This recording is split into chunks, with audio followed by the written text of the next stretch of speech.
সম্মানিত সুধী, আজকে বাংলাদেশে প্রথম কদরের রাত।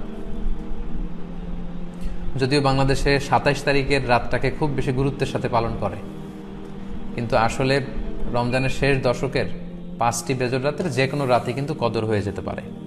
তাই বুদ্ধিমান মুমিনের কাজ হচ্ছে 5টি বেজর রাতের প্রতিটি রাতেই সমানভাবে সমান গুরুত্বের সাথে ইবাদত করে যাওয়া, তাহলে কিন্তু কদর আর মিস হবে না। আল্লাহ রাসূল সাল্লাল্লাহু আলাইহি সাল্লাম বলেছেন, মান হুরিমা খাইরাহা ফাকাদ হুরিম। যে ব্যক্তি এই কদরের বরকত মাহাত্ম্য থেকে বঞ্চিত হলো, সে আসলেই বঞ্চিত হলো। কারণ পুরো রমাদানের মূল আকর্ষণ হচ্ছে এই কদরকে ঘিরেই সবকিছু। সো এই কদরের বরকত থেকে যারা বঞ্চিত হলো ফাকাদ হুরিম, তারা আসলেই বঞ্চিত। হি ইজ দ্য লুজার,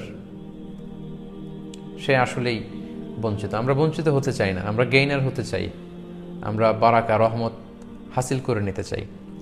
আল্লাহ রাসূল সাল্লাল্লাহু আলাইহি ওয়াসাল্লামের